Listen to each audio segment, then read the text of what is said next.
Amen. Jason, thank you for your gift of musical leadership today. My daughter is really in love with the stars right now. I hope that you had a good holiday season. We did in the Gilliland household. During Christmas week, my grandparents were here from Hattiesburg, Mississippi, staying with my parents. We got to spend Christmas Day with all of them and my brother and his girlfriend. And Andy became the proud new owner of a telescope. Now, it's not the Hubble, all right? It's like a travel size, take it when you go camping kind of telescope. It's her first one, and she's 5. I think we can start small, right? But she's really in love with space and with the stars. She got a NASA onesie, which is the cutest thing ever. She got these constellation books and another book on astronomy, and she was so excited that night to go out and look at the stars with her brand new telescope. And so I got it all fixed up for her, got all the right lenses in place. Jupiter was in the sky that night. I found it was this tiny little dot that you can see in the sky, but I got it lined up, and then I got the heavier zoom on there. I was pretty proud of myself because, I'd gotten Jupiter into this telescope. That's not an easy thing to do if you've ever used a telescope before. I said, Andy, the telescope's ready. She goes, really? Yes, let's go look at Jupiter. Really, Jupiter? Yes, let's get out there and look. She goes up there and she looks and she starts to cry because Jupiter was now, instead of just a tiny little white dot in the sky, it was a slightly less tiny white dot inside of her telescope. She wasn't able to see Jupiter, right? She wanted to be able to wave hello to the people living on Jupiter. She didn't really understand the concept of what this travel-size telescope was going to provide for her. In retrospect, we should have prepared her a bit more for that. So there were tears on our Christmas. Then, of course, we had a little talk, and she realized it was pretty cool, and we would be looking at the moon the next night, something a little bit bigger than little tiny Jupiter. That was our experience with stargazing this Christmas. Today we're going to take a look at a story about some stargazers. We remember them in music as the 3 kings, but that's actually nowhere to be found in Scripture. They're Magi. They're stargazers. They're Zoroastrian priests, perhaps. And in the Gospel of Matthew, it's these 3 characters, these wise ones, who are the surprising locators, discoverers, revealers of the Christ child to all the world. And what we'll find in the story this morning, I hope, is that the path that they walk to and then from the Christ child is a path that we would be wise to walk as well as those living in this Epiphany Sunday space, this post-holidays, where do we go from here kind of season. With that in mind, let's turn our attention to Matthew chapter 2, beginning in verse 1. So for reference, in chapter 1 of Matthew, we get this long litany of names, this ancestry from Abraham to David to Jesus. And then we're given this very brief vignette of the birth of Christ, where an angel appears to Joseph and instructs Joseph to stay with Mary, even though he's confused. And then Mary gives birth. And then immediately, we're talking within a paragraph of Matthew's narrative, we see this. In the time of King Herod, after Jesus was born in Bethlehem of Judea, wise ones from the east came to Jerusalem. The word there, we're going to pause for a moment. I promise I won't have something to say after every single verse in the story this morning. But this one's important because to understand their identity is a critical part of understanding their path to Christ. So the word there for wise ones or magi is magoi in Greek. And it was simply a word that could be used most generally to describe astrologers, which was a widely received scientific practice back then, right? Not astronomy, but astrology, that wisdom could be discerned from the night sky. But more specifically, it was likely referring to Zoroastrian priests from Persia. That land of the east could have been Persia, modern-day Iran. And in those days, there was this very popular religion called Zoroastrianism that had a home there. And it was a religion based upon astrology and discerning wisdom, sacred wisdom from the night sky and from constellations. And so it's within the realm of possibility. In fact, most scholars agree that's likely the kind of people that Matthew's referring to as these Zoroastrian priests. Now, that's an interesting point to make when you consider who Matthew is and whose Matthew's gospel is for. Matthew's gospel is a very Jewish gospel. And by that, what I mean is Matthew is writing for a people who understand and know the Jewish tradition and are looking for a Jewish Messiah. He's writing for his people in his place of the first century Jewish people. That's why his gospel begins with an ancestry from Abraham to David to Jesus. If you don't care about Jewish tradition, that's a really boring way to start a story, right? Let me tell you a story about the most important person who ever lived. Oh, wait, let me tell you all 87,000 generations that got to him first, right? You're like, this is the worst story starting ever. Uncle, please hurry it up, right? You were there for that storytelling time at the holidays this year. Matthew's gospel is for a very Jewish tradition kind of people. And so isn't it interesting that the people that Matthew chooses to show us to the Christ child, the people that Matthew says are the ones who discover and then point the rest of the world to this amazing revelation of the Jewish Messiah, are not Jewish priests. They're not rabbinical scholars. They're not Jewish at all. They come from a distant land and they practice a distant religion. Isn't it interesting that these interfaith interlopers are the ones that Matthew chooses to say, they see it? Do you see what they see? It helps me to understand that in the life of faith and in the Christian tradition, sometimes I think we get it mixed up where we think that we have to leave behind pieces of who we are, pieces of us that are good, that have, in fact, perhaps even led us to the good news of Jesus Christ in order to then step into relationship with Christ. And yet, isn't it true that so frequently we bring so much of who we are, our culture, our backgrounds, our beliefs, ourselves into the Christian faith and tradition? Sometimes we don't recognize this. It's very easy for white Anglo-Saxon Protestants to not recognize this. But as someone who has been able to have the luxury of serving alongside Tongan congregations from South Pacific island of Tonga, or from West African refugees from Liberia who formed a fellowship at a former church that I served, or Zimbabwean political asylum seekers who formed a Zimbabwean community, or serving with white Anglo-Saxon Protestants from Texas and America. One thing I can tell you beyond a shadow of a doubt is so much of what we hold as Christianity is actually kind of this stew, this holiday stew of cultures and beliefs and practices and parts of ourselves that come into this thing. I think it's important for Matthew's gospel to begin with Zoroastrian priests discovering the good news of Jesus Christ, because it's not like they stopped being Zoroastrian priests just because they found Jesus. They were just Zoroastrian priests who found Jesus, right? That says something theological that we ought not miss. The path of the Magi begins here. It begins with us joining the story as the Magi do, because God invites all that we are into this story. There's not one way to be someone that discovers Jesus. There's not one way to be someone who leaves the manger either. If the Magi can be the ones in Matthew's gospel who find Jesus first, then all of us can be invited into the story, and not just all of us, but all that we are as well. So the story continues in verse 2.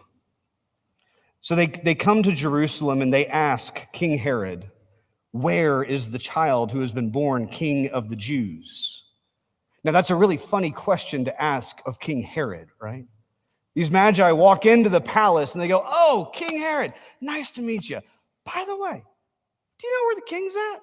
Like, it's supposed to be funny, right? They're asking the king where the king is. King Herod clearly does not take too kindly to this.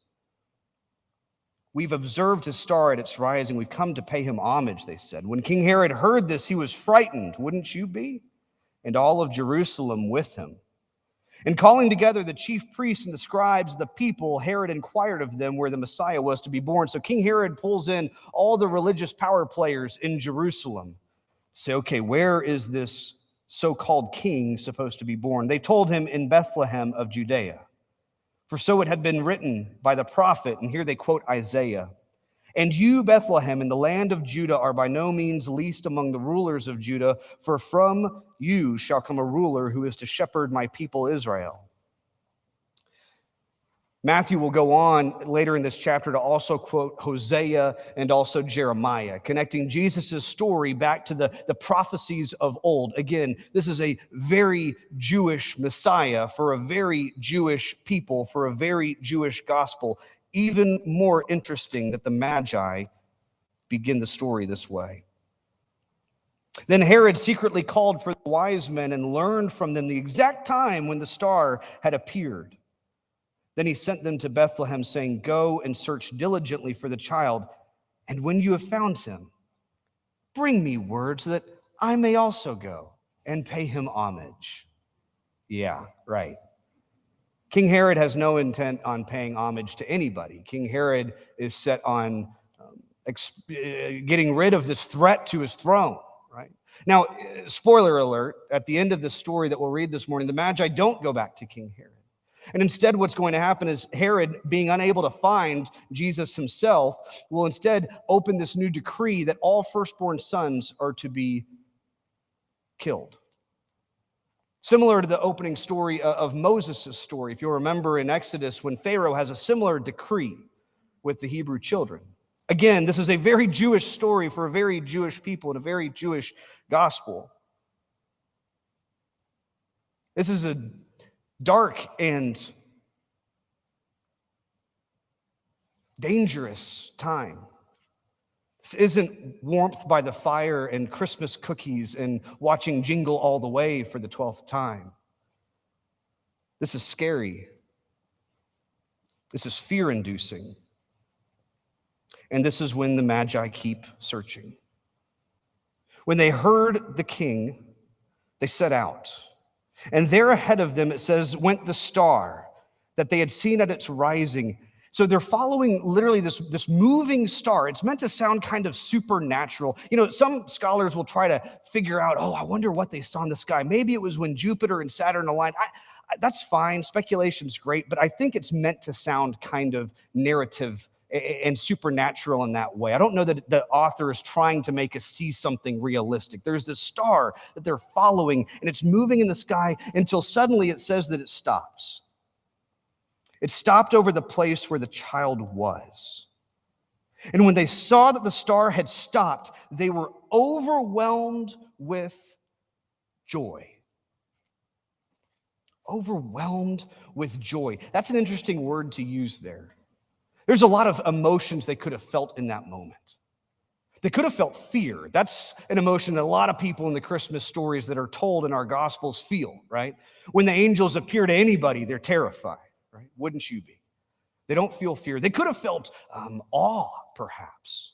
The star finally stopped. Wow, wonder. They could have felt anxiety because now they know they found this child that King Herod, they think may want to kill.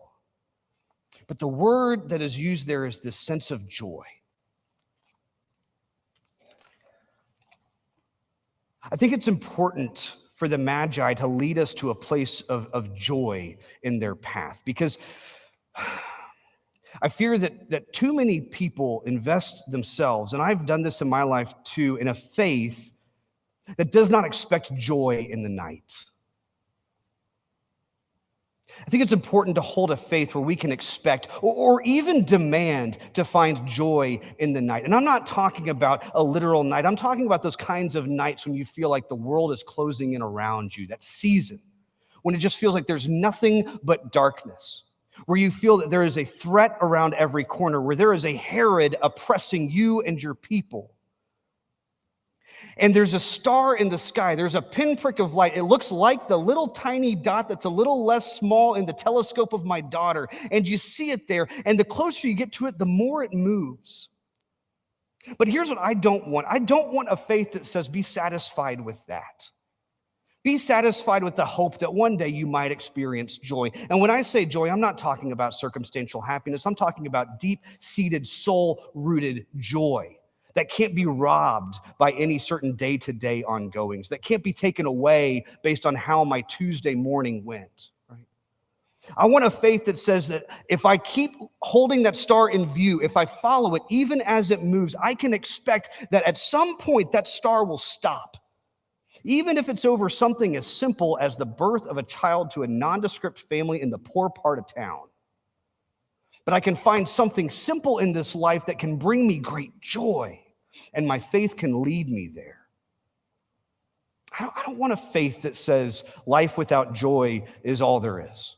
I don't want a faith that says, I guess you're just in the night, there's nothing more than that. That's nihilism. I don't want that. I think what Matthew's trying to make clear to us through the gift of the Magi is that when we follow that moving star, as frustrating as it may be, there is a promise that that star will stop. And even if it's over something that appears at first to be simple, we might find a deep-seated joy in that moment, and our faith could lead us there.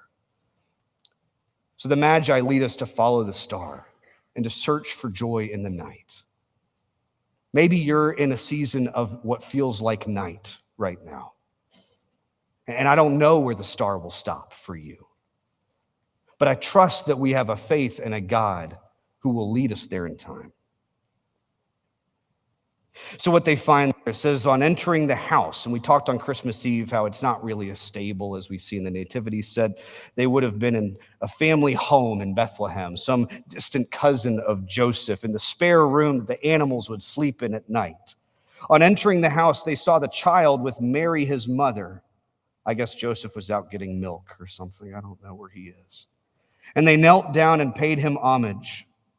And then opening their treasure chest, they offered him 3 gifts of gold and frankincense and myrrh. Gold was a gift commonly given for kings. Frankincense was like a perfume or an incense, and it was associated with gods, a gift that you would offer to a god. That's why it was waved in temples of worship. And then myrrh was like an anointing oil that would be offered on the burial of a loved one.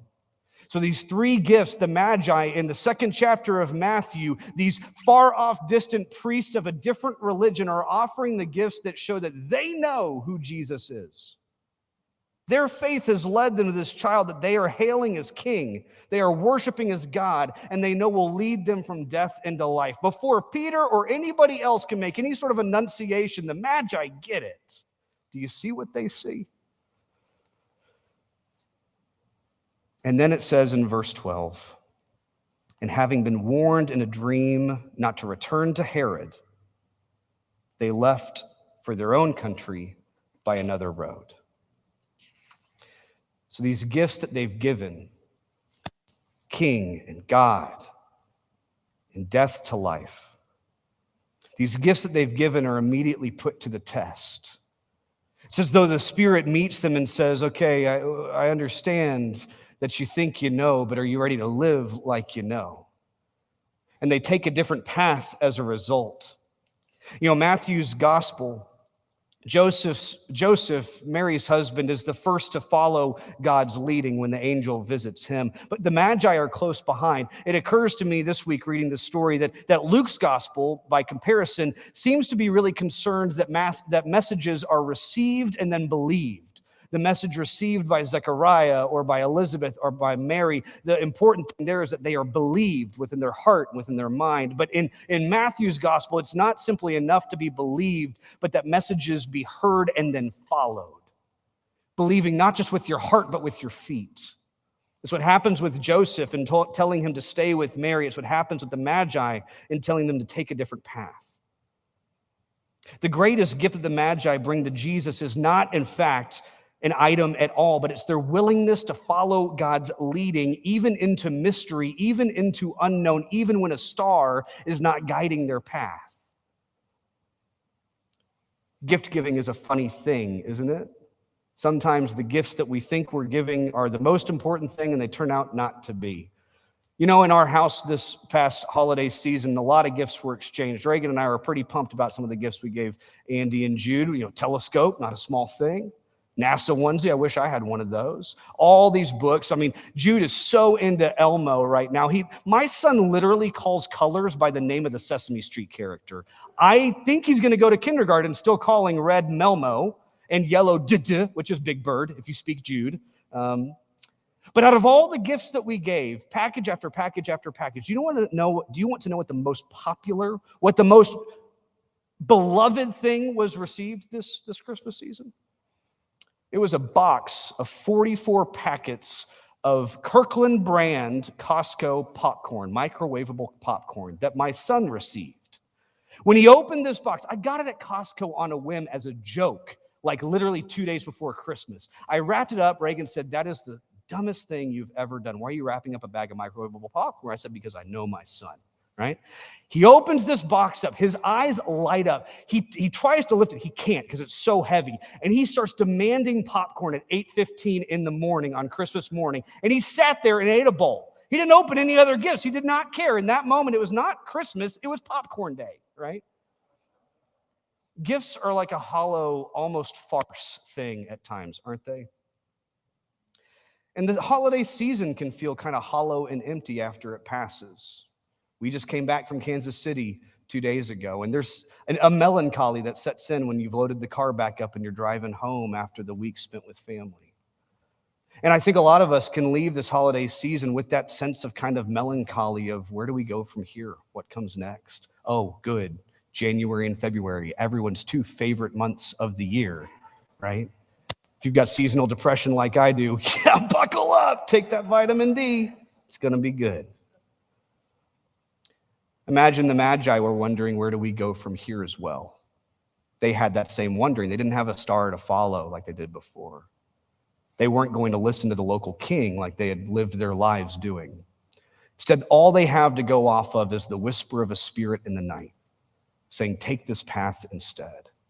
And that one choice, that decision to trust in the Spirit's movement, to take a different path, to live differently than they had been living before, that one decision opens up the whole rest of the story. I think it's an important reminder for us that our life itself is the greatest gift that we've been given and the greatest gift that we have to give. And how we choose to give that life is important. It's the new year. I know we're all making resolutions, or we're pretending to, right? And we're all thinking about the decisions we want to make this next year. And I'm not going to sit up here and preach a sermon about here's the 5 resolutions you need to live to have a more purpose-filled Christian life. No, what I am going to say is to look at life intentionally. And to recognize that the gold and the frankincense and the myrrh, that's not the gift the Magi brought. The gift that the Magi brought was a listening to the Spirit and a choosing of a different path. And an offering of their own lives in a way that felt intentional and made a difference. And so the third part of the Magi path, as we leave the manger scene, as we step into the unknown and the mysterious night sky has no star to follow, the gift of the Magi says to live life in the Spirit, to listen for those whispers in the night, to trust the dreams that God places before you, and to take steps of faith that go beyond believing in the heart, but believing with our feet. Live in the Spirit, the Magi say, because life is a gift, and so we should give it well. And so what do? Following a season of gift giving, we look to the example of the Magi, whose wisdom continues to speak volumes to us today. We offer ourselves in service to a newfound King. We worship a precious God, and we walk in the path that leads us all from death into life. One of the practices in the Methodist Church, in the Wesleyan tradition, comes from John Wesley, the first Methodist, as it were. Didn't know he was starting a denomination, and yet here we are. And he wrote this prayer called the Wesleyan Covenant Prayer. And it's one that Methodists around the world will recite on New Year's Day. And yeah, it's January 2nd, but we're close enough, right? And so today, to close our time and to move us from sermon to table of communion, I think it is fitting that the path of the Magi has led us here to a path of covenant, renewed covenant with God. A covenant that says that my life is a gift that I offer to you and that I trust that you, God, will steward well and offer to others. And so you'll see the words on your screen, whether you're here in the room or you're online. And I invite you wherever you are to recite these words aloud. Even if you're like on a city bus right now, let people around you think you're weird. That's okay. That's okay. They can handle it. But these are words that we come to year after year. This is a contemporized version of it, so we don't use the thines and thous. But I think that way we also know what we're committing to. I invite you to read this with me. I am no longer my own, but yours. Put me to what you will. Place me with whom you will. Put me to doing. Put me to suffering. Let me be put to work for you or set aside for you. Praised for you or criticized for you. Let me be full. Let me be empty. Let me have all things. Let me have nothing. I freely and fully surrender all things to your glory and service. And now, O wonderful and holy God, Creator and Redeemer and Sustainer, you are mine and I am yours. So be it. And the covenant which I have made on earth, let it also be made in heaven. And let all God's people say, amen.